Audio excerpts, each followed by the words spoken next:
الحمد لله والصلاة والسلام على رسول الله وعلى آله وصحبه ومن اهتدى بهدى أما بعد. فقال: أخبرني عن الإيمان. قال: أن تؤمن بالله وملائكته وكتبه ورسله واليوم الآخر وتؤمن بالقدر خيره وشره. قال: صدقت. قال: فأخبرني عن الإحسان. قال: أن تعبد الله كأنك تراه فإن لم تكن تراه فإنه يراك. حاضرین، پہلی مجلس ہماری آپ کے ساتھ ہو چکی ہے جس میں ہم نے حضرت عمر بن الخطاب رضی اللہ عنہ سے مروی روایت جو صحیح مسلم میں ہے اور جو صحیحین میں حضرت ابو ہریرہ رضی اللہ عنہ سے بھی مروی ہے، جو حدیث جبریل کے نام سے مشہور ہے، جس کو اہل علم نے ام السنہ کہا ہے، بڑی جامع اور بڑی عظیم حدیث ہے جس میں اسلام کے ظاہری اعمال اور اسلام اور ایمان کے باطنی امور، عقائدی امور اور احسان اور قیامت کی علامتوں میں سے بعض علامتوں کا ذکر ہے۔ وہ ہم نے آپ کے سامنے پورا متن پڑھا تھا اور اس کا کچھ حصہ ہم پہلی مجلس میں آپ کے سامنے مختصراً پیش کر چکے ہیں، اس کی مختصر تشریح آپ کے سامنے لا چکے ہیں۔ اب حضرت جبریل امین علیہ السلام جو ایک نووارد شخص کی شکل میں آئے تھے اور اچانک سے نمودار ہوئے تھے، انہوں نے دوسرا سوال جو کیا ہے، پہلا سوال تو اسلام کے متعلق تھا اور اسلام کے 5 ارکان نبی صلی اللہ علیہ وسلم نے بتائے، توحید و رسالت کے اقرار کے ساتھ 5 وقت نماز کا قیام اور زکوٰۃ کی ادائیگی اور رمضان کے روزے کا اہتمام اور استطاعت ہو تو سال میں پوری عمر میں 1 مرتبہ حج اور عمرے کا اہتمام، یہ واجبات دین ہیں، اصل فرائض اسلام ہیں جن کا ذکر ہم نے کیا ہے۔ دوسرا سوال جو حضرت جبریل نے کیا تھا، قال فاخبرنی عن الایمان، آپ مجھ کو ایمان کے متعلق بتائیے، ایمان کیا ہے؟ آپ کو پہلے سمجھنا چاہیے کہ اسلام اپنے عمومی معنی میں ایمان کو بھی شامل ہے۔ اگر ہم یہ کہتے ہیں کہ ہمارا دین اسلام ہے تو اسلام کا مطلب ہی یہ ہوتا ہے کہ اللہ اور اس کے رسول کی گواہی دینا، اللہ کی وحدانیت، رسول کی رسالت کی گواہی دینا، اور پھر فرشتوں پر ایمان اور نبیوں پر ایمان اور کتابوں پر ایمان اور آخرت پر ایمان اور تقدیر کے بھلے برے پر ایمان، نماز، روزہ، حج، زکوٰۃ اور دوسرے تمام جو اسلام کے واجبات اور فرائض ہیں سب پر ایمان، اور جو چیزیں اسلام میں حرام ہیں ان تمام چیزوں پر ایمان اور یقین کا نام ہے اسلام۔ جیسے کہ قرآن نے کہا ان الدین عند اللہ الاسلام، مکمل دین اسلام ہے۔ تو ایسا نہیں کہ اسلام کے اندر جو 5 چیزیں بتائی گئی ہیں جن کا تعلق ہمارے اعمال سے ہے، نماز کا، روزے کا، حج کا، زکوٰۃ کا، اس میں ایمان اور عقیدہ داخل نہیں ہے۔ یا جب ہم کہتے ہیں کہ ایمان کا جو ڈیفینیشن آیا ہے کہ ان تؤمن باللہ وملائکتہ وکتبہ، ایمان لاؤ اللہ پر، ملائکہ پر، فرشتے پر، آخرت پر، تو اس کا یہ مطلب نہیں کہ ایمان کے اندر میں نماز، روزہ، حج، زکوٰۃ داخل نہیں ہے۔ تو اسلام بولیے تو ایمان کے ارکان بھی داخل ہیں، ایمان بولیے تو اسلام کے ارکان بھی داخل، لیکن یہاں الگ الگ تفصیل جو حضرت جبریل نے کی ہے یہ بتانے کے لیے کہ اسلام کی اہم چیزیں یا اہم ارکان کیا ہیں، ایمان میں اہم چیزیں کیا ہوتی ہیں، ورنہ ایمان تو پورے اسلام کا نام ہے۔ نبی صلی اللہ علیہ وسلم نے فرمایا الایمان بضع و 70 شعبۃ اعلاها کلمۃ لا الہ الا اللہ وادناها اماطۃ الاذى عن الطریق والحیاء شعبۃ من الایمان، کہا کہ ایمان 73 سے لے کر 79، بضع کا لفظ ہوتا ہے 3 سے لے کر 9 تک، 73 سے لے کر 79، یا بعض روایت میں ہے بضع و 60، 63 سے لے کر کے 69 تک ایمان کی شاخیں ہیں۔ کہا کہ سب سے جو بنیادی جڑ ہے ایمان کی وہ کلمہ توحید و رسالت ہے، اور اس کے بعد اس کی موٹی موٹی شاخیں یہ ارکان اسلام، نماز، روزہ، حج، زکوٰۃ، اور اس کے بعد پھر اس کی ڈالیاں اور اس کے اندر جو چھوٹی چھوٹی شاخیں ہوتی ہیں اور پتے وغیرہ لے کے پورا ایک گھنیرا درخت ہے جس کا اعلیٰ کلمہ، جو سب سے اونچی درجے کی جو چیز ہے ایمان کے اندر وہ لا الہ الا اللہ ہے، اور سب سے ادنا درجے کی جو چیز ہے ایمان کے اندر وہ راستے سے تکلیف دہ چیزوں کا ہٹا دینا ہے، اور حیا ایمان کا ایک اہم جز ہے، ایک اہم شاخ ہے۔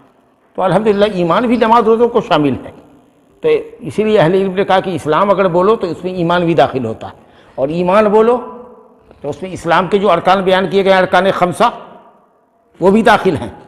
لیکن جب اسلام اور ایمان دونوں ایک ساتھ بولا جائے تو اہل علم نے حضرت حدیث جبریل کی روشنی میں فرق کیا کہ اسلام کا اطلاق ظاہری اعمال پر ہوتا ہے جو انسان اپنے اعضاء اور جوارح سے ادا کرتا ہے، اور ایمان کا اطلاق باطنی اور عقائدی امور پر ہوتا ہے۔ یہ فرق کرتے ہیں جیسا کہ یہاں بیان آیا، ورنہ سب چیز سب کو شامل ہے۔ اسلام بولیں گے تو اس میں ایسا نہیں کہ ایمان نہیں داخل ہوگا، اور ایمان بولیں گے تو اسلام کے جو ارکان نماز روزہ ہے وہ ایمان کا جز نہیں، ایسا نہیں ہے، بلکہ اہم چونکہ اسلام کے یہ اہم ارکان ہیں، ایمان کے یہ بنیادی 6 ارکان ہیں، اس لیے ذکر کیا گیا ہے، ورنہ تمام چیزیں اسلام اور ایمان کے اندر بھی داخل ہیں۔ تو کل ملا کر کے بات اصل میں یہ ہے کہ اسلام اور ایمان میں اگر کوئی پوچھے کہ کیا فرق ہے تو کہیے کہ دیکھو دونوں چیز تو سیم ہی ہے، لیکن جب اسلام اور ایمان ایک ساتھ ذکر کیا جاتا ہے جیسے کہ حدیث جبریل میں ہے، تو اسلام کا اطلاق ظاہری اعمال پر ہوتا ہے جو اعضاء اور جوارح سے ادا کرتے ہیں، زبان سے کلمہ پڑھتے ہیں، نماز پڑھتے ہیں، روزہ رکھتے ہیں، حج کرتے ہیں، زکوٰۃ دیتے ہیں، سب داخل ہے۔ اور ایمان بولیں گے تو اللہ پر ایمان رکھنا، اعتقاد، عقیدہ، ایمان باللہ اور ایمان بالملائکہ، ایمان بالکتب، ایمان بالرسول، ایمان بالآخرت، ایمان بالقدر خیرہ و شرہ۔ ٹھیک ہے، الحمدللہ۔ تو ظاہری اعمال پر اسلام کا اطلاق اور باطنی عقائد پر، عقائدی امور پر، باطنی امور پر ایمان کا اطلاق۔ جیسے اسی سے ملتی جلتی بات بتا دیں، فقیر اور مسکین ایک ساتھ بولتے ہیں ہم لوگ، فقیر اور مسکین۔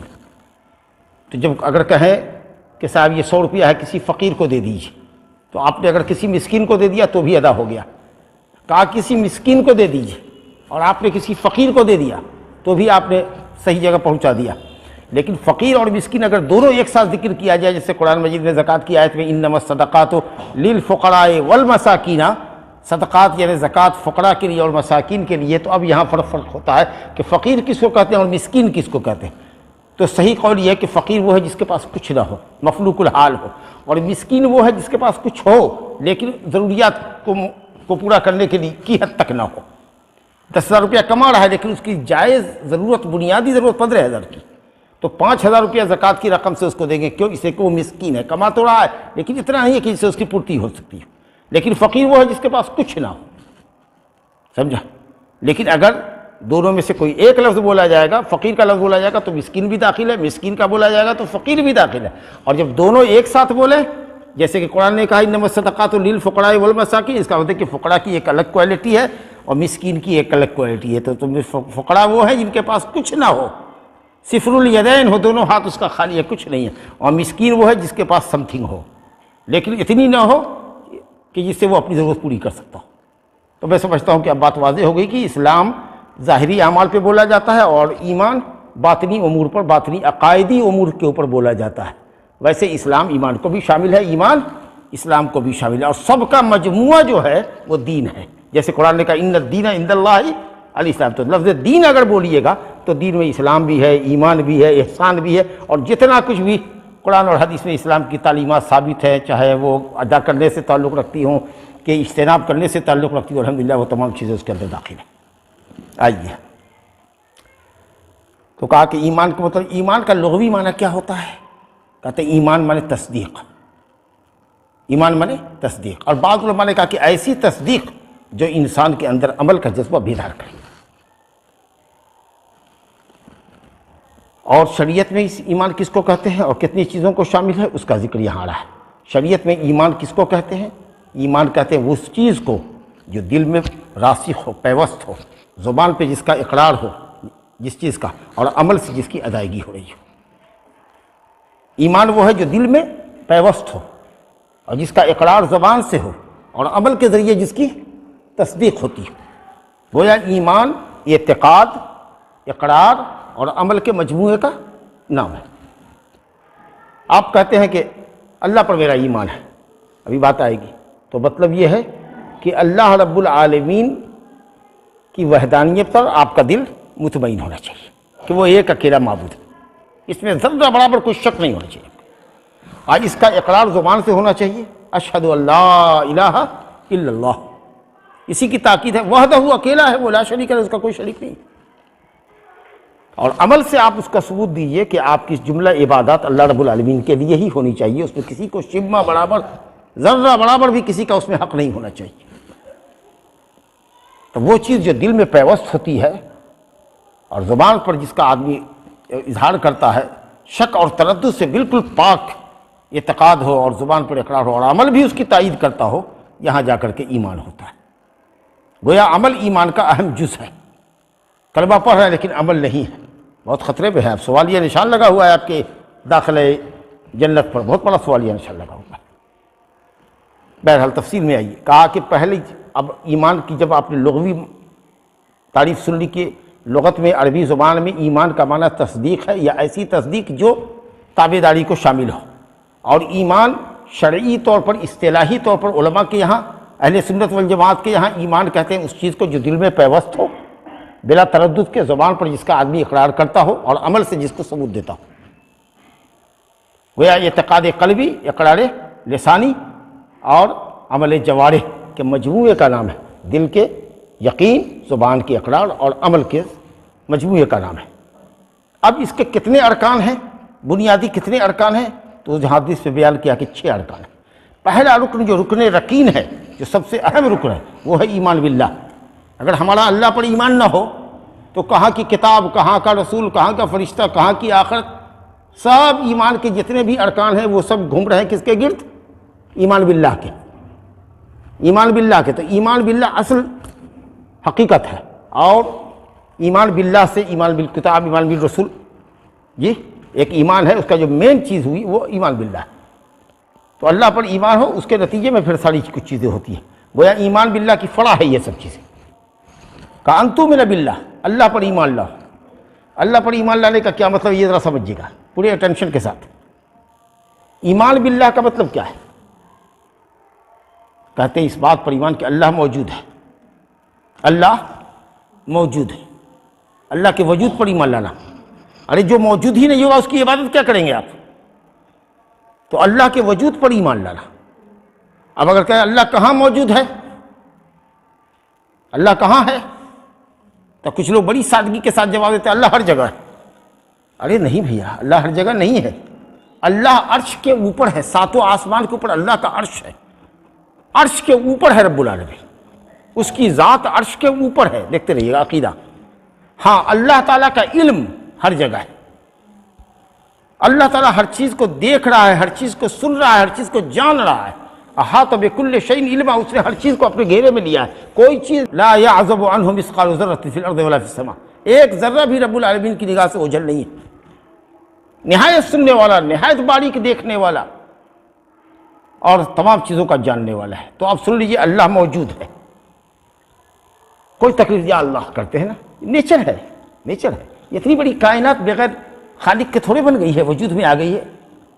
تو عقلی اور نیچری دلیل کے علاوہ شریعت کی بھی دلیلیں موجود ہے قرآن حدیث میں اللہ کے وجود پر۔ تو اللہ موجود ہے۔ تو ایمان باللہ کے اندر پہلی چیز ہے کہ اللہ کے وجود کا عقیدہ ہو کہ اللہ موجود ہے۔ اللہ کہاں ہے؟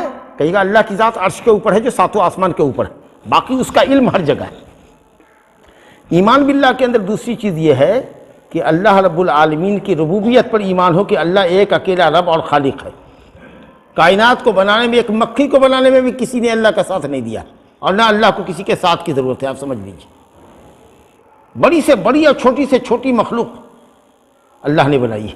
اللہ خالق کل شیء، اللہ ہر چیز کا خالق۔ باقی جتنی اللہ کے علاوہ جتنی چیز ہے سب مخلوق، اور ایک اللہ اکیلا خالق۔ وہی رازق ہے، وہی مارنے وہی جلانے والا ہے، اور نظام کائنات کا وہی چلانے والا ہے۔ اس کو کہتے توحید ربوبیت۔ اللہ پیدا کرنے میں، مالک اور رازق ہونے میں، اور زمانے کا نظام چلانے میں ایک اکیلا ہے۔ اس میں تو مکہ کے مشرکین کو بھی شک نہیں تھا۔ دوسری چیز آئی ہے ایمان باللہ کے اندر یہ ہے کہ اس بات کا بھی ہم کو یقین ہونا چاہیے پختہ کہ ایک اللہ اکیلا ہی عبادت کے لائق بھی ہے۔ لوگوں نے جو اللہ کی عبادت میں دوسروں کو، ولیوں کو، نبیوں کو، زندوں کو، مردوں کو شریک کر رکھا ہے، کوئی بت کے سامنے سجدہ ریز ہے، کوئی قبر پر بچھا ہوا ہے، کوئی سورج سے مانگ رہا ہے، کوئی چاند کے سامنے نمن کر رہا ہے، کوئی آگ کی پوجا کر رہا ہے، کوئی کچھ پر، سب باطل ہے، سب شرک ہے۔ تو اللہ ایک اکیلا ہی معبود برحق ہے۔ کیوں؟ اس لیے کہ وہ ایک اکیلا خالق ہے۔ جب کائنات اس نے بنائی ہے، کائنات کی رچنا اس نے کی ہے، ہر چھوٹی بڑی مخلوق اس نے پیدا کی ہے، تو مخلوق کی بندگی کا بھی مستحق کون ہوگا؟ اللہ۔ اور تیسری چیز یہ ہے کہ اللہ تعالیٰ کی معرفت کے لیے جو اللہ تعالیٰ نے نام اور صفات بیان کی ہیں کہ اللہ رب العالمین کے اچھے اچھے نام ہیں، پاکیزہ نام ہیں، اللہ کے ناموں کو جب سمجھیے گا، اللہ کی صفتوں کو جب سمجھیے گا، اللہ کی جب معرفت آپ کے اندر آئے گی تو آپ کے ایمان میں اضافہ ہوگا، اللہ کی حقیقت سمجھ میں آئے گی، ایمان آپ کا مضبوط ہوگا۔ تو اللہ تعالیٰ اپنے ناموں میں اپنی صفتوں میں یگانہ یکتا ہے۔ کوئی آدمی اللہ کے نام جیسا نام والا نہیں، کوئی آدمی اللہ کی صفت والا نہیں ہے۔ اگر کوئی کہے کہ اللہ تعالیٰ سنتا ہے اور بندہ بھی اتنا ہی سنتا ہے جتنا اللہ سنتا ہے، بندہ بھی اتنا ہی جانتا ہے جتنا اللہ جانتا ہے، قسم اللہ کی وہ کافر ہوگا۔ اگر اس کو آپ سمجھا دیجئے حقیقت، اب پھر بھی وہ یہ نہ کہے کہ نہیں نبی صلی اللہ علیہ وسلم بھی اتنا جانتے ہیں جتنا رب العالمین جانتا ہے، نبی صلی اللہ علیہ وسلم بھی اللہ کی طرف سے غیب داں ہیں، اللہ کا علم جس طریقے سے ہر جگہ موجود ہے اور اللہ ہر چیز کو جیسے دیکھ رہا ہے، سمندر کی تہ میں بھی اگر کوئی مچھلی ہو، کوئی اور مخلوق چھوٹی سے چھوٹی ہو تو اللہ اس کو دیکھ رہا ہے، ویسا دیکھنا اور بھی کوئی دیکھتا ہے، جبریل دیکھتے ہوں، میکائیل دیکھتے ہوں، کوئی بھی دیکھتے ہوں، تو یہ کفر اور شرک کی باتیں ہوں گی۔ تو اب خلاصہ سمجھ میں آیا کہ ایمان باللہ کا مطلب، ایمان باللہ میں 4 چیزیں داخل ہیں۔ آپ کہتے ہیں ہم کو اللہ پر ایمان ہے۔ اگر کوئی یہ پوچھ دے ہمارے پڑھے لکھوں سے کہ اللہ پر ایمان کا کیا مطلب ہے، تو اب وہ دیکھیے کہ کیسا آدمی ہے کہ پوچھتا ہے اللہ پر کیسا ایمان۔ اب آئیے یہاں سے ہماری گفتگو پھر شروع ہوتی۔ ایمان باللہ کا مطلب، یا ایمان باللہ کے اندر 4 چیزیں شامل ہیں۔ اللہ کے وجود پر ایمان لانا کہ اللہ موجود ہے، کیونکہ جو چیز موجود نہیں ہوگی، جو معدوم ہوگی، اس کی عبادت کیوں۔ دوسری چیز، اللہ تعالیٰ اپنی ربوبیت میں کائنات کو پیدا کرنے میں اور کائنات کا نظام چلانے میں، روزی دینے میں ایک اکیلا ہے۔ اللہ پر ایمان کا یہ مطلب کہ اللہ رب العالمین ایک اکیلا مستحق بندگی ہے، اس کے علاوہ کسی اور کے لیے عبادت جائز نہیں۔ اللہ رب العالمین نے جو اپنے نام اور صفات بیان کی ہے قرآن میں، اور نبی صلی اللہ علیہ وسلم نے صحیح حدیث کے ذریعے جو اللہ کا نام اور صفات بیان کیا ہے، ان پر ہمارا ایمان ہونا چاہیے۔ اللہ تعالیٰ کو کسی مخلوق سے مشابہ نہیں کر سکتے، کسی مخلوق سے اللہ کی مثال نہیں دے سکتے۔ فلا تضربوا للہ الامثال، اللہ کے لیے کوئی مثال نہ بناؤ۔ اور جیسے گمراہ فرقوں نے، جہمیہ نے، معتزلہ نے کہا کہ اللہ تعالیٰ کی صفات کا انکار کر دیا، جہمیہ نے ناموں کا بھی انکار کر دیا، کہا کوئی نام اس کا نہیں ہے۔ ارے بھائی ایسی دنیا میں کوئی چیز بتاؤ جس کا کوئی نام نہ ہو۔ جو بھی چیز موجود ہوگی اس کا کوئی نہ کوئی نام ہوگا۔ اگر تم یہ کہتے ہو اللہ کا کوئی نام نہیں ہے تو اس کا مطلب ہے کہ تم اس کی آڑ میں یہ کہنا چاہتے ہو کہ اللہ موجود ہی نہیں۔ کتنا خراب عقیدہ ہے۔ اللہ کہتا ہے لیس کمثلہ شیء وہو السمیع البصیر، اللہ کے مثل کچھ بھی نہیں۔ اللہ کے جیسا کسی کو مت کہو، لیکن اللہ سننے والا، انتہائی سننے والا اور دیکھنے والا ہے۔ اللہ کی کسی صفت کا انکار مت کرو۔ تو یہ 4 چیزیں جب ہوں گی تو ایمان باللہ ہے۔ آگے آئیے، ایمان بالملائکہ، فرشتوں پر ایمان لانا۔ فرشتوں پر ایمان لانے کا کیا مطلب ہے کہ اللہ رب العالمین نے ایک مخلوق پیدا کی ہے، سمجھا کہ نہیں؟ اس مخلوق کا نام ہے فرشتہ، ملک، جس کی جمع ملائکہ۔ جیسے ہم ایک مخلوق ہے، ہم کو انسان کہا جاتا ہے۔ ایک مخلوق اللہ تعالیٰ نے جن پیدا کی ہے، ایک مخلوق اللہ تعالیٰ نے چوپایوں کی پیدا کی ہے۔ چوپایوں کے اندر پھر دیکھیے بکری ہے، گھوڑا، گدھا، اس طرح کی تفصیلات دیکھیے۔ جتنی مخلوق ہے ان مخلوق میں سے ایک مخلوق ہے اللہ تعالیٰ کی جس کے پاس جسم بھی ہے۔ یاد رکھیے گا، جسم بھی ہے اور عقل ہے۔ کچھ لوگ سمجھتے کہ نہیں وہ ہوا کے مانند آتا ہے، خالی روح ہے، آتما ہے فرشتوں کی۔ نہیں، فرشتوں کا جسم ہے اور فرشتوں کے اندر روح ہے۔ فرشتوں کے پاس بازو ہیں۔ الحمدللہ جاعل الملائکۃ رسلا اولی اجنحۃ مثنی وثلاث ورباع، فرشتوں کو اللہ تعالیٰ نے 2 پر والا بنایا ہے، 2 بازوؤں سے اڑتے ہیں۔ کوئی کسی کے پاس 3 ہے، کسی کے پاس 4 پر ہے، اور حضرت جبریل امین کے 600 پر ہے۔ کتنی عظیم مخلوق ہے۔ نبی صلی اللہ علیہ وسلم نے 2 مرتبہ دیکھا حضرت جبریل کو ان کی اصلی شکل میں۔ ایک دفعہ غار حرا میں دیکھا، جب اس نے اپنے 600 پر پھیلائے تو پوری کائنات ڈھک گئی، آسمان کا چاروں طرف کا کنارہ ایسا ڈھکا کہ کوئی بھی چاہ کر کے بھی، نبی صلی اللہ علیہ وسلم نے کہا کہ آسمان کدھر سے بھی نظر نہیں آ رہا تھا، کہیں سے کوئی نظر نہیں آتا۔ اتنا پر تھا اس کا کہ صرف پر ہی پر نظر آیا، اوپر سے آسمان پورے طور سے ڈھک گیا۔ سبحان اللہ۔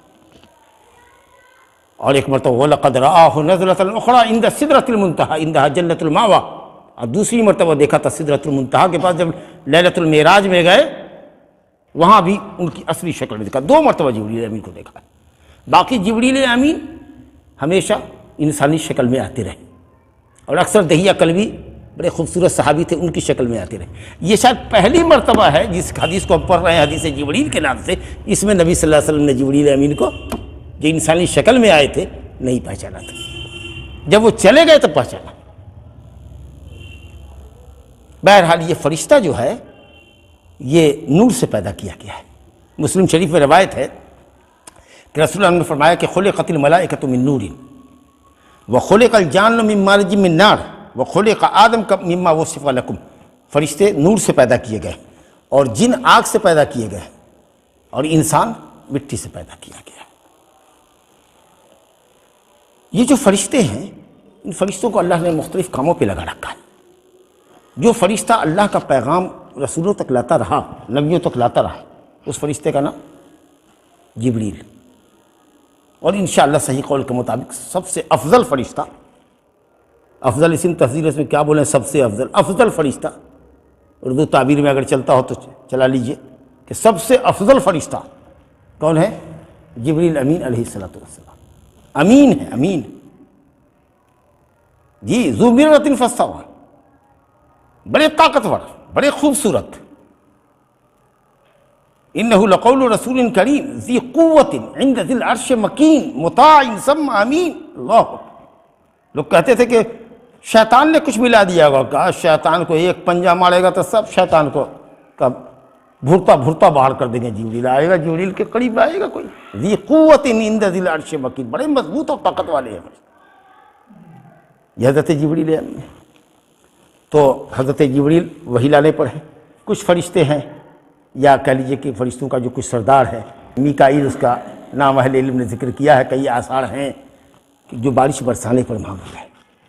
حضرت اسرافیل کا نام سنا ہے نا، اسرافیل ہیں جو سور پھونکنے پر معمول ہے۔ مختلف کاموں پہ اللہ نے ان کو لگایا ہے۔ کچھ فرشتے ہیں جو ہم میں سے ہر شخص کے کندھے پر اعمال سیئہ یا حسنہ جو کچھ ہم کرتے ہیں اس کو لکھنے پر معمول ہے۔ کچھ فرشتے ہیں جن کو اللہ تعالیٰ نے ذمہ لگایا ہے کہ دیکھو رحم میں بچہ جو ہوتا ہے تو اس کو واچ کرو، سمجھا کہ نہیں، اس پر ہے۔ کچھ فرشتے ایسے ہیں جو زمین میں پھیل کر کے اللہ تعالیٰ کے بندوں کا درود اور سلام اور ذکر کی مجلس میں حاضر ہوتے ہیں۔ کہاں لوگ ذکر کر رہا ہے، قرآن اور سنت کا آپ درس کر رہے ہیں، الحمدللہ فرشتے پہنچ رہے ہیں اللہ تعالیٰ کے پاس کہ تیرے بندے فلاں مسجد میں بیٹھ کر کے ذکر کر رہے ہیں، قرآن حدیث کا درس لے رہے ہیں، جی الحمدللہ۔ ان للہ ملائکۃ سیاحین فی الارض یبلغون من امتی السلام، اللہ کے فرشتے ہیں جو زمین میں پھیل کر کے درود شریف پڑھنے والوں کا درود نبی صلی اللہ علیہ وسلم تک پہنچا رہے ہیں۔ مختلف کاموں پر اللہ نے ان کو لگا رکھا ہے، ان کی ڈیوٹی پر۔ یاد رکھیے جس کا بھی جو کام ہے، اللہ کہتا ہے لا یعصون اللہ ما امرہم ویفعلون ما یؤمرون، انتہائی اوبیڈینٹ فرما بردار ہے، کبھی معصیت اور نافرمانی کی سوچ بھی نہیں سکتے۔ بل عباد مکرمون لا یسبقونہ بالقول وہم بامرہ یعملون، انتہائی بزرگ بندے ہیں اللہ تعالیٰ کے جو آگے اللہ کے بولتے نہیں ہیں، صرف حکم کا انتظار رہتا ہے کہ آرڈر ہو مالک کا، اللہ کا حکم ہو، اور اوبیڈینسی میں، فرما برداری میں اور تابعداری میں لگ جائیں، تب جا کے۔ کتنے فرشتے ہیں ان کی تعداد کو تو اللہ ہی جانے۔ ایک حدیث سے دیکھ لیجیے، صحیح حدیث ہے بخاری اور مسلم کی، کہ بیت المعمور ہے، بیت المعمور 7ویں آسمان پر، ٹھیک شاید کعبہ کے سیدھے میں مقابلے میں، بالمقابل 70,000 فرشتے کی اس میں یومیہ انٹری ہوتی ہے عبادت کے لیے، بیت المعمور میں۔ 7ویں آسمان پر ایک بیت ہے، جیسے کعبہ ہے نا یہاں، تو آسمان میں بھی وہ ایک گھر ہے، اللہ کی عبادت کا خاص ایک گھر ہے فرشتوں کے لیے۔ 70,000 فرشتے کی روز انٹری ہوتی ہے، اور جو ایک مرتبہ گیا ہے قیامت تک دوبارہ اس کی باری نہیں آئے گی۔ اللہ اکبر۔ ہے کوئی اندازہ کب سے دنیا اللہ نے بنائی ہے اور کب تک رہے گی؟ اور 70,000 یومیہ جا رہے ہیں، اور جو ایک مرتبہ گیا ہے قیامت تک اس کی باری دوبارہ نہیں آئے گی۔ حدیث ہے بخاری اور مسلم کی کہ جہنم قیامت کے دن لائی جائے گی، 70,000 لگام لگی ہوئی ہوگی اس کے اندر ٹالنے کے لیے، اور ہر لگام کے اوپر 70,000 فرشتے ہوں گے، وہ ایک دم بھاری کر رہا گڑھا، ایک دم گہری سے گہری، اور اس کو لا کر کے رکھا جائے گا۔ وَلَا يَعْلَمُ جُنُودَ رَبِّكَ وَمَا يَعْلَمُ جُنُودَ رَبِّكَ إِلَّا هُوَ، اللہ کے لشکر کو اللہ کے سوا کوئی نہیں جان سکتا۔ بہرحال کچھ فرشتوں کا نام آیا ہے، کہ فرشتوں کا نام ہم تو نہیں جانتے، چند فرشتوں کا نام جانتے ہیں۔ جبریل امین کا، اللہم رب جبریل و میکائیل و اسرافیل، جبریل کا، میکائیل کا اور اسرافیل کا۔ اور کوئی؟ جہنم کے داروغہ کا نام قرآن نے کہا مالک، وَنَادَوْا يَا مَالِكُ لِيَقْضِيَ عَلَيْنَا رَبُّكَ، پکاریں گے اے مالک، رب کو کون فیصلہ کر دے، موت دے دے۔ جہنم کے داروغہ کا نام ہے مالک، اور ایک فرشتہ ہے جو قبر میں سوال جواب کے لیے آتا ہے، 2 فرشتہ، اس کا نام ہے منکر نکیر، منکر نکیر نہیں، منکر نکیر، ایسی صورت والا جس کو کبھی کسی نے دیکھا ہی نہ۔ اور فرشتوں کا نام معلوم نہیں، لیکن وہ بے شمار ہے۔ کرامن کاتبین نام نہیں ہے، بزرگ فرشتے جو تحریر لکھتے ہیں، لیکن نام نہیں ہے، یہ ان کا فعل ہے۔ بس اتنے ہی فرشتوں کا نام بائی نیم ہم لوگ جانتے ہیں۔ نام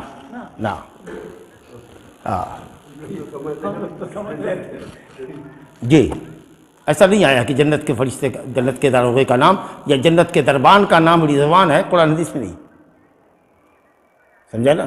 جو اقبال نے کہا ہے، کچھ جو سمجھا میرے شکوے کو تو رضوان سمجھا، مجھ کو جنت سے نکالا ہوا انسا سمجھا، رضوان نہیں ہے، لیکن ہاں جہنم کے داروغے کا نام رضوان ہے، مالک ہے۔ وقالوا یا مالک ونادوا یا مالک لیقضی علینا ربک قال انکم ماکثون، جہنم ہی میں ٹھہرو۔ متکبرین کے اس کا رئیس کا نام بولس، صحیح ہے بولس، بولس، جہنم لا الہ الا اللہ، جو خازن النار ہے، پورا خزانچی، سب کا ہیڈ میٹ، وہ ہے مالک۔ اب اس کے انڈر میں کروڑوں کروڑ ہوں گے، سمجھا کہ نہیں؟ اور ملک الموت جو روح نکالتا ہے، ملک الموت، موت کا فرشتہ، یہ بھی نام نہیں ہے اس کا، روح نکالنے والا، اس کے بھی آوان و انصار ہے، بہت سے اس کے چیلے ہیں، جس کو روح ملک الموت نکالتا ہے اور فرشتوں کے حوالے کرتا ہے، جو اس کے ساتھ رہتے ہیں۔ اللہ اکبر۔ بس یہ چند فرشتوں کے نام آئے ہیں قرآن حدیث میں جو آپ کے ساتھ ہیں۔ دیکھیے درس کا یہی علمی فائدہ ہوتا ہے۔ اب آئیے تیسری چیز ہے اللہ تعالیٰ کی کتابوں پر ایمان لانا، آمنت باللہ و ملائکتہ و کتبہ۔ اللہ تعالیٰ کی کتابوں پر کتنی کتابیں ہیں؟ قرآن مجید میں کتنی کتابوں کا ذکر ہے؟ توریت کا،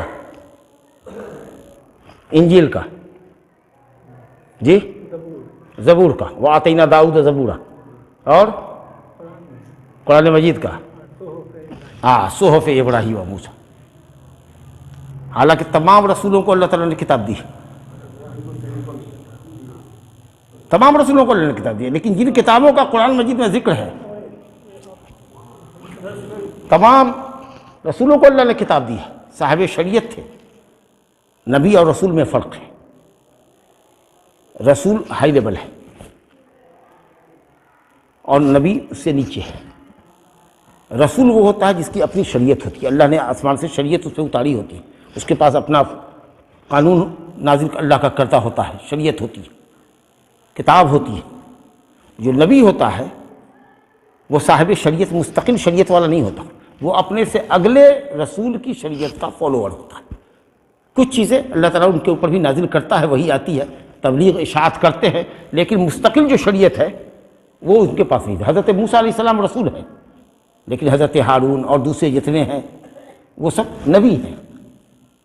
تو نبی اور رسول میں یہی فرق ہے، تبلیغ تو دونوں کرتے ہیں، لیکن نبی اپنی شریعت نہیں رکھتا، رسول کے پاس اللہ تعالیٰ کی نازل کردہ مستقل شریعت ہے، وہ رسول دوسرے رسول کا پابند نہیں ہوتا۔ رسولوں کی تعداد کم ہے، نبیوں کی تعداد بہت ہے۔ حدیث آئی ہے ابو ذر غفاری رضی اللہ عنہ سے، جس کے اندر ہے کہ 1,25,000 انبیاء تھے۔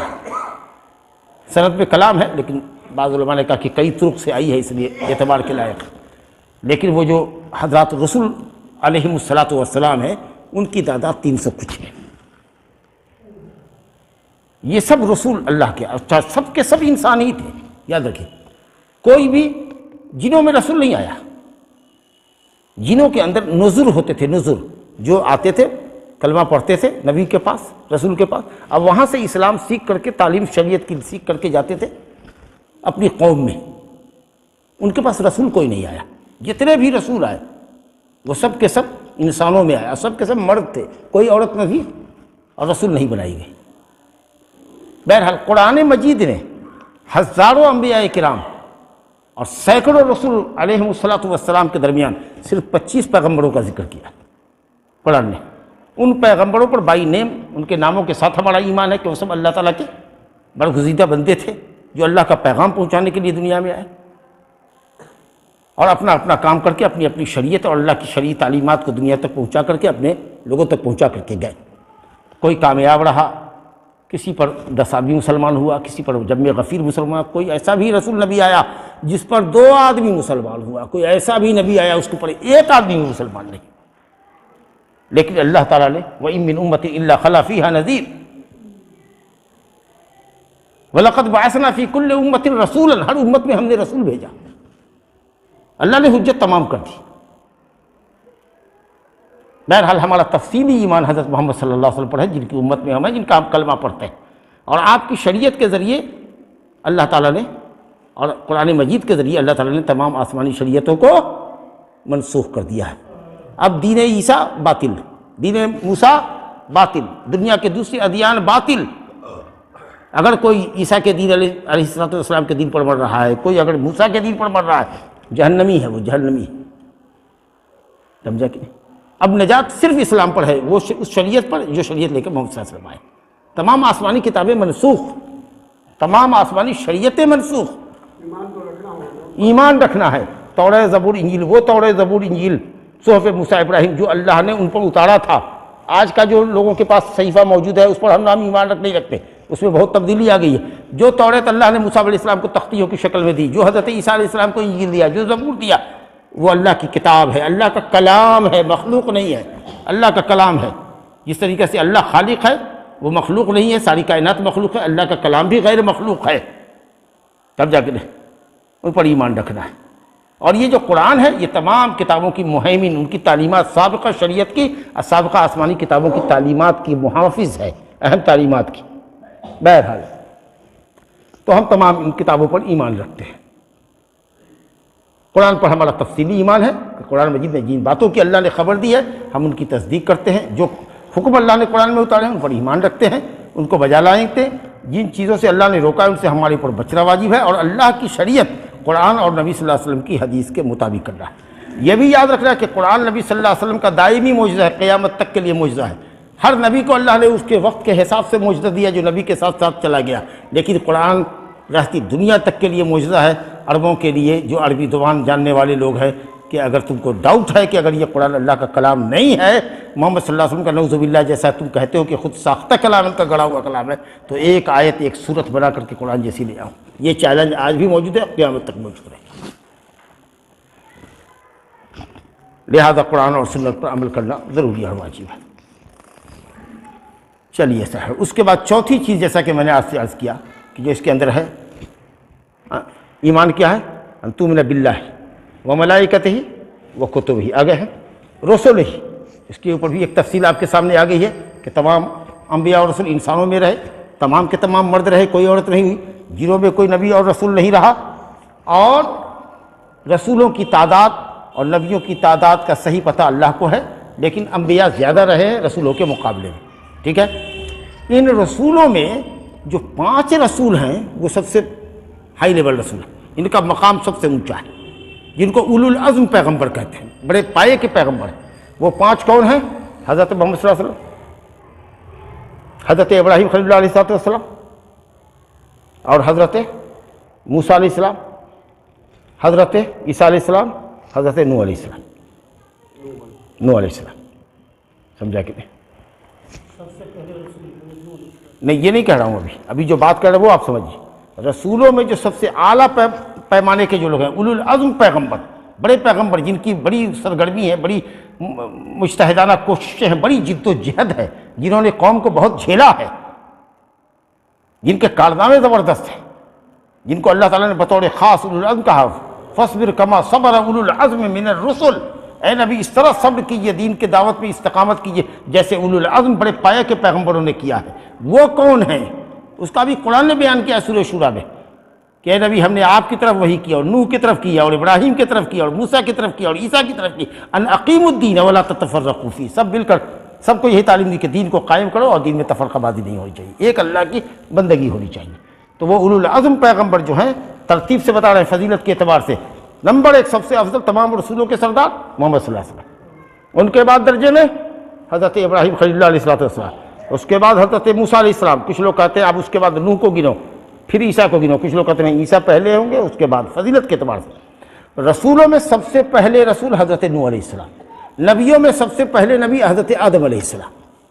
اب دیکھ لیجئے، کیونکہ رسول کہتے ہیں نا شریعت والا ہو، حضرت نوح علیہ السلام پہلے رسول ہیں جن کی قوم نے شرک و بت پرستی کی، قوم کے 5 بزرگوں ود، سوا، یغوث، یعوق، نصر کا پتلا بنایا، گھر میں پوجا کیا، قبر پر مجاوری کی، پھر ان کی مجلسوں میں ان کا مجسمہ نصب کیا، وہاں سے بھی بھیڑ لگنے لگی تو سب گھر میں لے گئے۔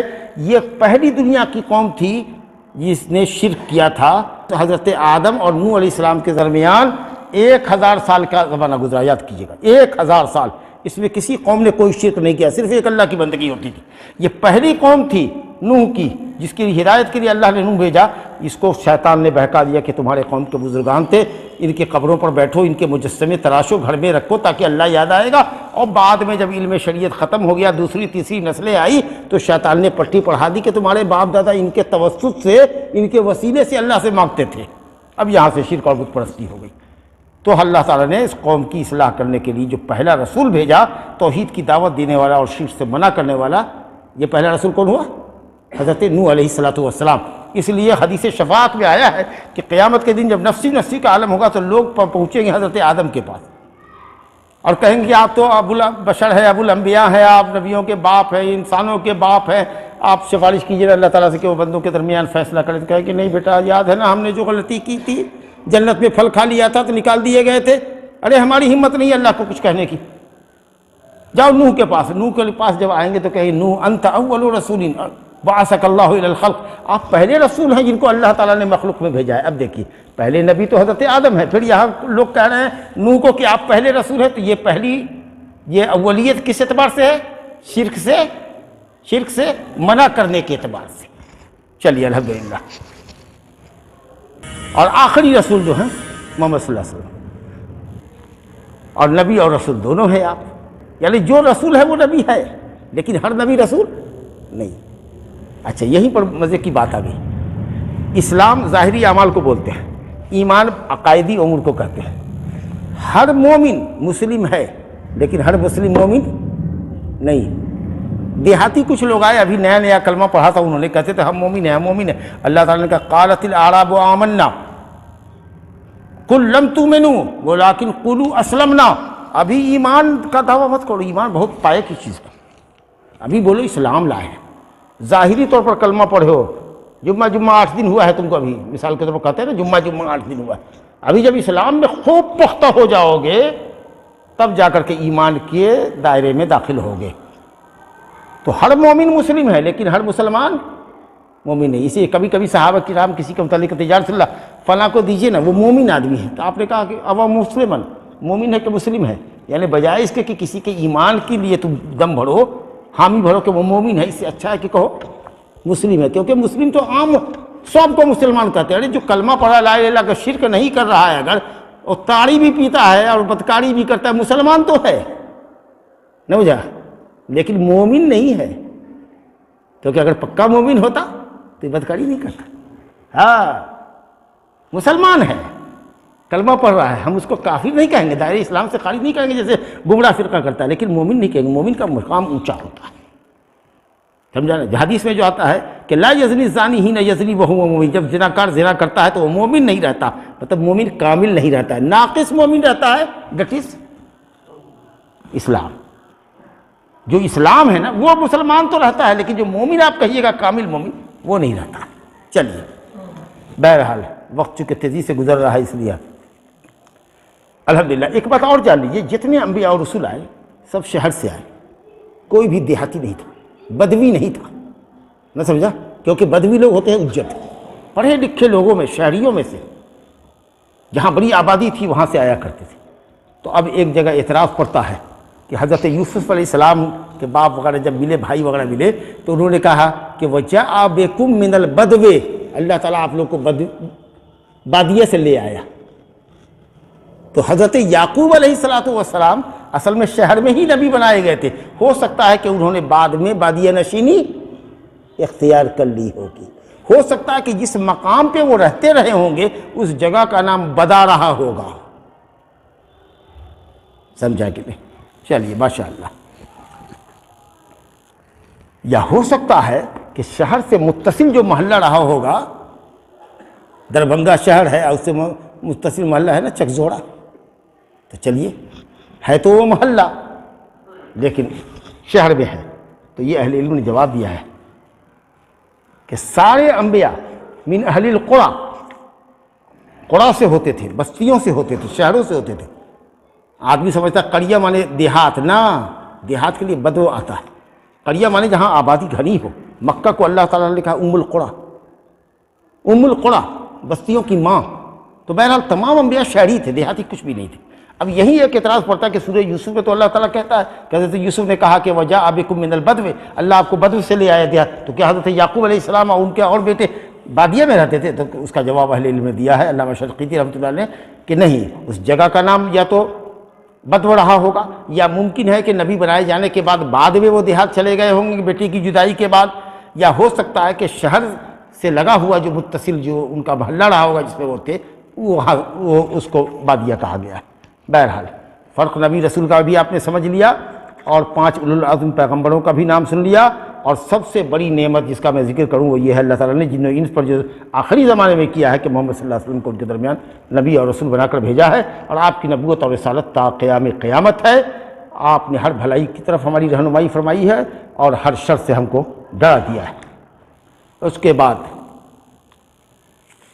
اب ہدایت صرف محمد صلی اللہ علیہ وسلم کی شریعت میں ہے، اگر کوئی عیسیٰ موسیٰ کسی بھی نبی کے دین پر ہو تو وہ اس کے لیے کافی نہیں ہے اور نجات نہیں ہے۔ اور اس کے بعد ایمان بالآخرت ہے نا، 5واں چیز ان تؤمن باللہ، سمجھ لیا ہے، وہ ملائکتہ ہی، فرشتے پر، وہ کتب ہی، وہ رسل ہی۔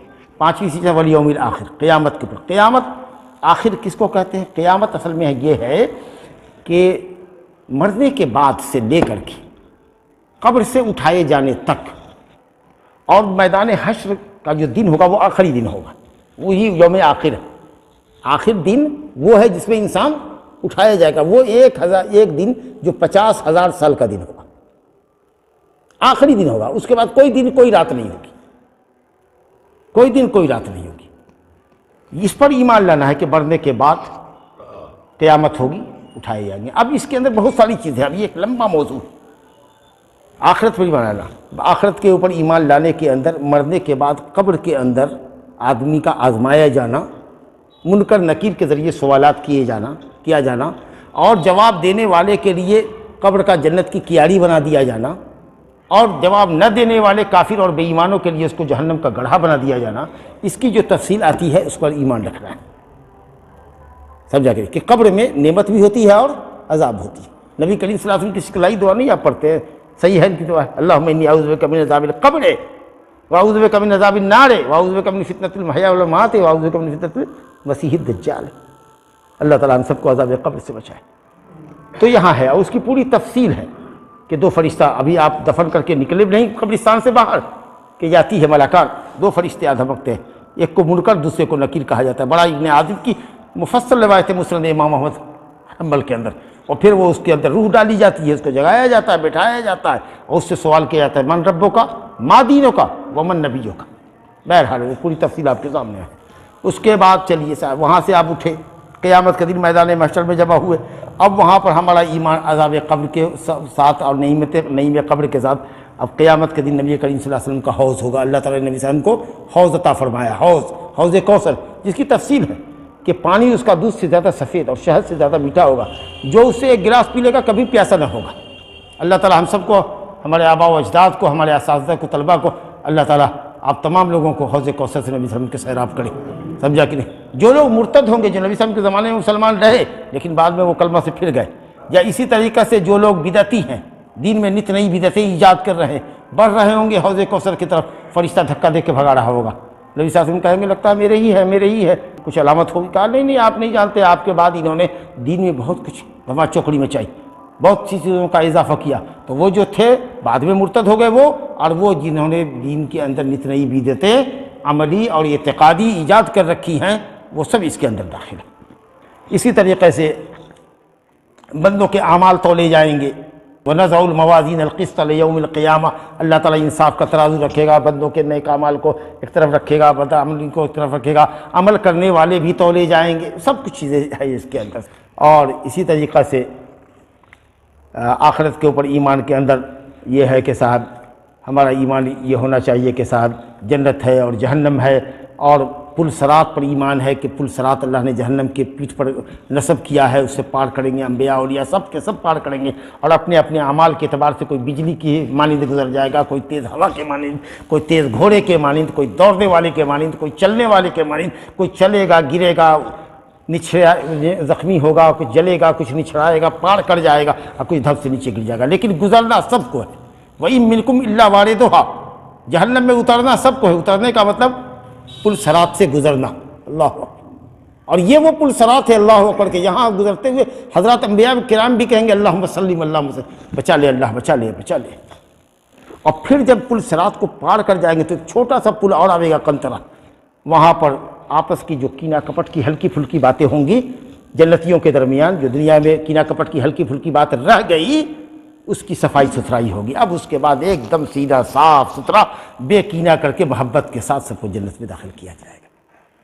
اچھا، نبی صلی اللہ علیہ وسلم کی خصوصیات میں سے یہ بھی ہے کہ آپ صلی اللہ علیہ وسلم کی شفاعت پر اللہ تعالیٰ بندوں کے درمیان فیصلہ فرمائے گا، اور آپ ہی پہلے شخص ہوں گے جن کے لیے جنت کا دروازہ کھولا جائے گا۔ سب بھی لگی ہوئی ہے وہاں جنت کے دروازے پر۔ جب نبی صلی اللہ علیہ وسلم آئیں گے اور دستک دیں گے، کون؟ محمد، آپ ہی کا انتظار تھا، ہمیں حکم تھا کہ آپ ہی کے لیے پہلے کھولا جائے، تو سب سے پہلے محمد صلی اللہ علیہ وسلم داخل ہوں گے جنت میں، اس کے بعد حضرات انبیاء کرام داخل ہوں گے، انبیاء اور رسول علیہ السلام، اس کے بعد انبیاء کی قوموں میں سب سے پہلے امت محمدیہ کے جنتی داخل ہوں۔ اور ماشاء اللہ تبارک و اللہ، جنتیوں میں 2/3 جنتی امت محمدیہ کے افراد ہوں گے۔ اللہ تعالی ہم سب کو اپنے فضل سے اہل جنت بنائے، اور پھر جو جہنمی ہے والعیاذ باللہ وہاں جائے گی۔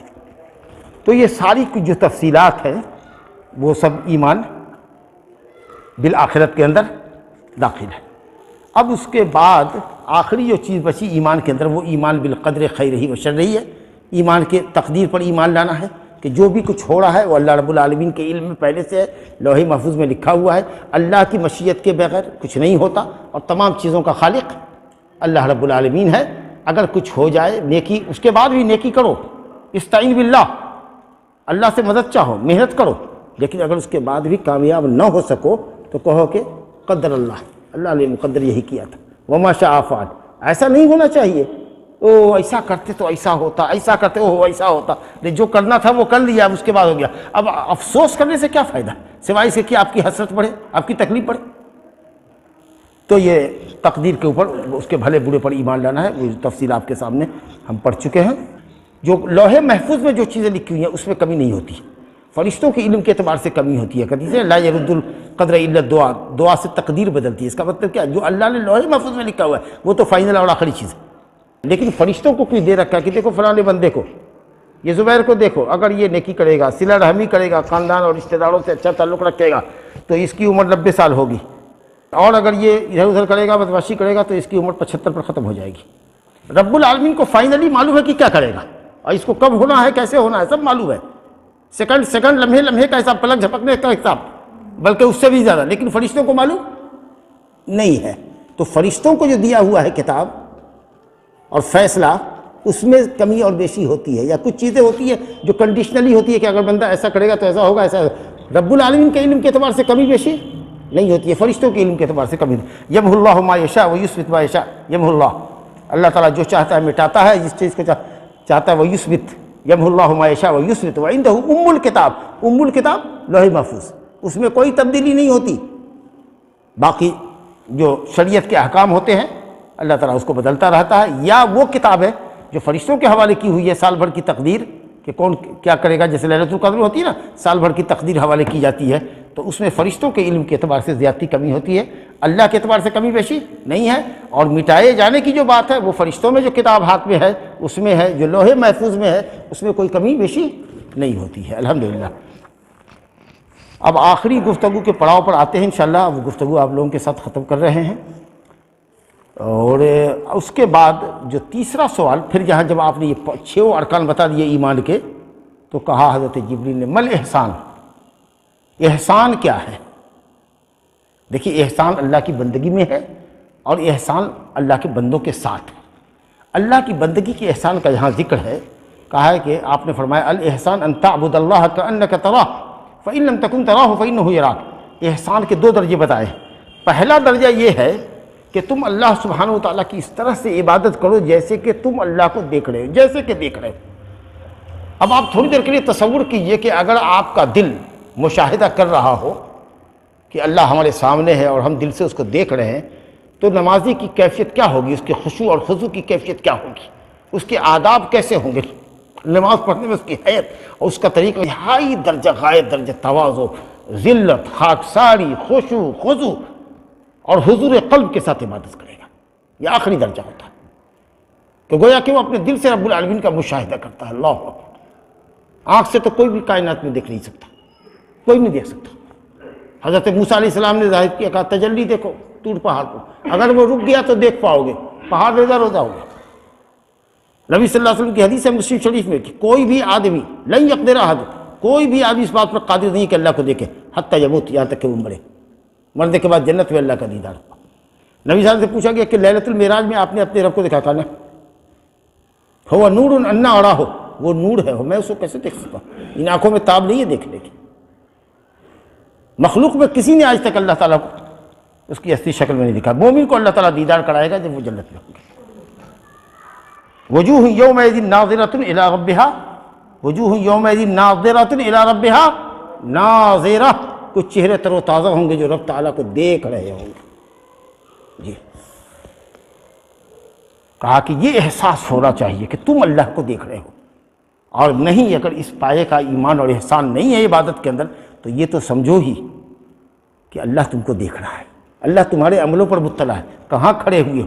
اور یہ احساس عبادت کے اندر بھی ہونا چاہیے، اور جہاں کہیں رہو وہاں یہ احساس رہے کہ تم اللہ کو نہیں دیکھ رہے ہو لیکن اللہ تم کو دیکھ رہا ہے، اس سے کوئی تمہارا عمل مخفی نہیں ہے، کوئی آواز تمہاری مخفی نہیں، کوئی حیت تمہاری مخفی نہیں ہے۔ اگر یہ کیفیت آ گئی پیدا تو انشاءاللہ تعالیٰ تمہارے اعمال میں سدھار آ جائے گا۔ تو احسان کا دو درجہ نبی صلی اللہ علیہ وسلم نے فرمایا، الاحسان ان تعبد اللہ کأنک تراہ، گویا کہ تم اس کو دیکھ رہے ہو، فإن لم تکن تراہ فإنہ یراک، اگر تم اس کو نہیں دیکھتے ہو تو وہ تو دیکھتا ہی ہے، اس میں تو کوئی ڈاؤٹ ہی نہیں ہے تم کو کہ اللہ تم کو دیکھ رہا ہے۔ تو اس چیز کو گویا کہ مراقبت جس کو کہتے ہیں کہ اللہ کو اپنی نگاہوں کے سامنے رکھو، وہ یہ نہیں جو صوفیہ گمراہ کہتے ہیں کہ ارے وہ تو فنا فی اللہ ہو گیا، ارے وہ فنا فی اللہ ہو گیا، اللہ کو دیکھ رہا ہے، اس کے اوپر کوئی اب عبادت نہیں ہے، سب عبادت ساقط، وہ فنا فی اللہ کوئی نہیں ہوتا، فنا فی الشیطان ہو جاتا ہے۔ جیسے ابھی سب ہے نا، معاف کیجئے گا، ابھی الیکشن کا زمانہ ہے تو فنا فی الیکشن ہے، فی الانتخاب ہے، سب الیکشن میں فنا ہے۔ ہاں احساس آپ کو یہ ہونا چاہیے کہ آپ گھر میں ہیں، گھر کی تاریکی میں ہے، تنہائی میں ہے، کوئی نہیں دیکھ رہا ہے مگر اللہ آپ کو دیکھ رہا ہے۔ اگر یہ احساس ہوگا تو گناہوں سے آپ باز رہیں گے۔ آپ کہاں ہیں؟ نماز میں ہیں، خیالات کی دنیا میں مت بھٹکیے، اپنے دماغ کو اپنے دل کو فارغ کیجیے اللہ کی بندگی کی طرف۔ چلیے جب آپ نے یہ بتا دیا تب اس کے بعد چوتھا سوال جبریل نے کہا متی الساعہ، قیامت کب قائم ہوگی؟ اب دیکھ لیجیے کتنا بڑا سوال ہے۔ تو نبی صلی اللہ علیہ وسلم نے فرمایا قیامت کب قائم ہوگی، کب ساری دنیا تہو بالا ہو جائے گی، سارے انسان جنات مر جائیں گے، قیامت کب قائم ہوگی؟ تو کہا مل مسئول عنہا بعالم من السائل، جس سے پوچھا گیا ہے وہ سائل سے زیادہ نہیں جانتا، یعنی جس طریقہ سے تم نہیں جانتے کہ قیامت کب ہوگی میں بھی نہیں جانتا، یعنی لا علمی میں ہم اور تم اور ساری کائنات برابر ہیں، قیامت کا صرف علم اللہ کو ہے۔ ایگزیکٹلی کب آئے گی قیامت یہ تو صرف وہی جانتا ہے، لا یجلیھا لوقتھا الا ہو، ٹھیک ٹائم پر اللہ ہی اس کو ظاہر کرے گا۔ یسألونک عن الساعۃ ایان مرساھا، کب لمبر انداز ہوگی قیامت، کب ہوگی؟ قل انما علمھا عند ربی لا یجلیھا لوقتھا الا ہو، صحیح وقت پر اللہ ہی اس کو لائے گا، وہی جانتا۔ فی خمس لا یعلمہن الا اللہ، یہ ان غیبی 5 امور میں ہیں جن کو اللہ کے سوا کوئی نہیں جانتا۔ اور نبی صلی اللہ علیہ وسلم نے سورہ لقمان کی آخری آیت تلاوت کی، ان اللہ عندہ علم الساعہ، قیامت کا اللہ ہی کے پاس علم ہے، وَيُنَزِّلُ الْغَيْثَ، بارش برساتا ہے، وَيَعْلَمُ مَا فِي الْأَرْحَامِ، ماں کے رحموں میں کیا ہے وہ، وَمَا تَدْرِي نَفْسٌ مَاذَا تَكْسِبُ غَدًا، کل کون کیا کمائے گا کوئی بھی نہیں جان سکتا، کل آپ کی کیا کمائی ہوگی، آپ کے گراہک کتنے آئیں گے، آپ کی دکان پہ کیا ہوگا، وَمَا تَدْرِي نَفْسٌ بِأَيِّ أَرْضٍ تَمُوتُ، کتنا بھی ہیلا کر لیجئے، کتنی بھی مشین لگا دیجئے، کتنا تیر تکا لگا لیجئے، یہ پتہ آپ کو نہیں چلے گا کہ کون کب کہاں مرے گا، موت اس کو کہاں لے جائے گی۔ اللہ اکبر، یہ اہم چیز ہے، مفاتیح الغیب کہا گیا، یہ ایک دم یہ سمجھ لیجیے کہ بڑے بڑے غیب کے خزانے ہیں جس کی یہ 5 باتیں ہیں جن کو اللہ کے علاوہ کوئی نہیں جانتا۔ اس کے علاوہ بھی غیب کی بہت سی چیزیں ہیں جو اللہ کے علاوہ کوئی نہیں جانتا۔ عالم الغیب فلا یظہر علی غیبہ احدا الا من ارتضی من رسول، غیب کی خبر تو صرف اللہ کو ہے، مگر جتنی بات وہ اپنے رسولوں کو بتائے۔ چلیے صاحب، تب کہا گیا کہ ہاں اگر آپ نے کہا کہ ہم علامت بتا سکتے ہیں، علامت بتا سکتے ہیں، کہا چلیے علامت ہی بتائیے۔ تو آپ نے 2 علامت کا ذکر کیا، اور یہ آخری پڑاؤ ہے ہمارا۔ کہا کہ امارت کے متعلق، علامت کے متعلق پوچھتے ہیں تو آپ نے 2 ہلکی علامت بتائی۔ بڑی بڑی علامت جو قیامت سے قریب ہوگی اس کا ذکر اس میں نہیں ہے، وہ ہلکی علامت ہے۔ وہ علامت نبی صلی اللہ علیہ وسلم کے زمانے میں بھی پائی گئی، اب بھی پائی جا رہی ہے اور پائی جاتی رہے گی، یہ کہا۔ لیکن یہ کہ جیسے جیسے زمانہ قریب ہو رہا ہے قیامت سے، یہ علامت کھل کے آ رہی ہے۔ کہا آپ نے کہ ان تلد الامۃ ربتہا، علامت یہ ہے قیامت کی کہ لونڈی اپنی مالکن کو، یا ربہا بعض لفظ ہے حدیث میں کہ اپنے مالک کو جنے گی۔ رب کو جنے گی مراد ہے مالک، سید اور سیدہ، اپنے مالک کو، اپنے آقا کو جنے گی مالکہ۔ اس کا کئی معنی ہوگا، یعنی یہ ہے کہ صاحب لونڈی آئے گی اور لونڈی کو بستر بنائے گا اس کا مالک، آقا۔ جائز ہے، کسی بھی دھرم پر ہو لونڈی جائز ہے، مسلمان ہونا اس کا شرط نہیں، بیوی کا مسلمان ہونا شرط، یا پھر اہل کتاب کی ہو، یہود و نصارہ کی۔ تو یہودیہ اور نصرانیہ اپنے دھرم پر رہتے ہوئے بھی ایک مسلمان کی بیوی ہو سکتی ہے، لیکن کافرہ نہیں ہو سکتی۔ باقی لونڈی کسی بھی دھرم کی ہو، اگر وہ لونڈی ہے جو اسلامی غزوے میں پکڑ کے لائی گئی ہے تو وہ آپ کی لونڈی ہے، آپ کے لیے جائز ہے۔ اب اس کے بطن سے اگر بچہ پیدا ہوا، وہ بچہ آقا کا کہلائے گا، ٹھیک ہے۔ اس کے بعد آقا نے اس لونڈی کو بیچ دیا مثال کے طور پر۔ اب وہ بکتے بکتے بکتے بکتے کئی ہاتھوں سے ہوتے ہوتے ہوتے ہو سکتا ہے، عین ممکن ہے کہ کبھی اس کا جو یہ بیٹا ہے وہ اس لونڈی کو خرید کر کے بازار سے یا کسی کے پاس سے لے آوے۔ آپ سمجھ رہے ہیں؟ تو اتنا زمانہ بگڑے گا، اتنا خراب ہوگا کہ صاحب لوگ امہات الاولاد کو، ان لونڈیوں کو جو بچوں کی ماں بن چکی ہیں آقا سے، جس کو آزاد کر دینا چاہیے تھا، اس کے مالک نے اس کو بیچ دیا۔ کہا کہ لونڈیوں کی کثرت اور زمانے کے بگاڑ کی طرف اشارہ ہے۔